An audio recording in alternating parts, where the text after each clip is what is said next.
La Moldavie reste un pays en transition économique et politique depuis son indépendance en 1991. Sa population active continue d'émigrer massivement. L'origine de cette mission, elle est dans une réflexion qu'a fait Médecins du Monde concernant la Moldavie, le pays le plus pauvre d'Europe. Dans ce pays, ce qui est frappant, c'est un pays tout petit pays de 4,5 millions d'habitants, c'est que pratiquement 1 million et même plus de Moldaves sont à l'étranger.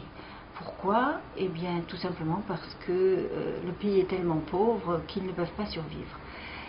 Et cette population fragilisée est donc exposée à toutes sortes d'exploitations.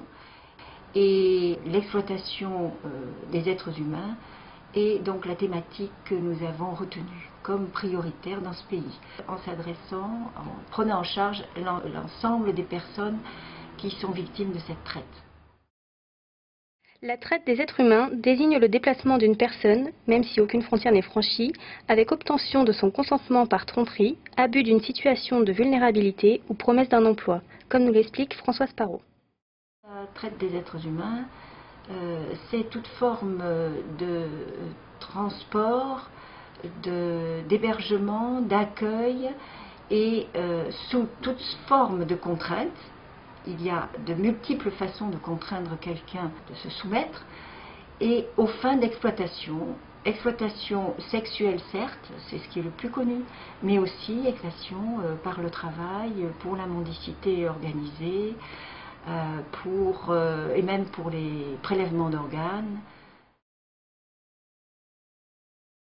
En Moldavie, on développe un projet de prévention de la traite des êtres humains. J'insiste sur des êtres humains et non des femmes, puisqu'on a aussi des hommes. Et donc la prise en charge globale des victimes de la traite. Quand on parle de prise en charge globale, ça implique d'apporter à la victime une assistance dans tous les domaines. Donc évidemment, nous on s'intéresse principalement au domaine médical, mais aussi au plan psychologique.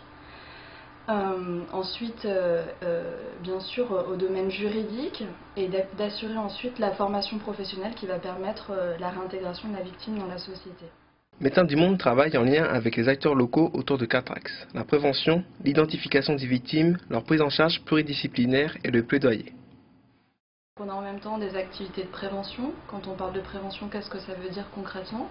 Ça veut dire qu'on organise des séminaires de sensibilisation, principalement dans les écoles qu'on appelle en Moldavie internats, auxiliaires. C'est là où on va avoir des populations dites à risque. Et on présente globalement la notion de traite des êtres humains, qui est-ce qui peut être vulnérable par rapport à ce phénomène-là, les principales destinations, les causes et les conséquences, notamment physiques, sur la personne et les difficultés de réinsertion.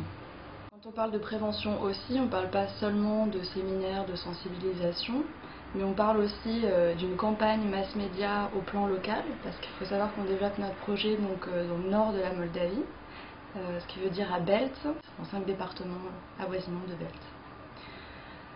Donc quand on parle campagne mass média, concrètement ça signifie un article de presse écrit sur le thème de la traite. On essaie de parler de cas très concrets de nos bénéficiaires en fait, quelle a été l'assistance qu'on leur a apportée, quelles sont les difficultés de réintégration.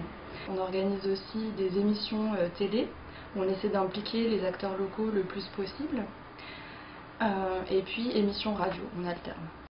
Une spécificité du projet aussi, c'est le fait qu'on a une équipe mobile, c'est-à-dire qu'on ne s'est pas enfermé dans la logique de guichet et d'attendre que les bénéficiaires viennent nous voir, mais on a considéré qu'il fallait aller directement dans les villages au plus proche du bénéficiaire, d'aller voir les secrétaires de mairie ou même les maires, les médecins de famille, et leur demander, voilà, d'après vous, quelles sont les familles les plus vulnérables, et par rapport à nos critères, nous, voir quelles sont les familles qu'on peut aider pour notre volet prévention de la traite.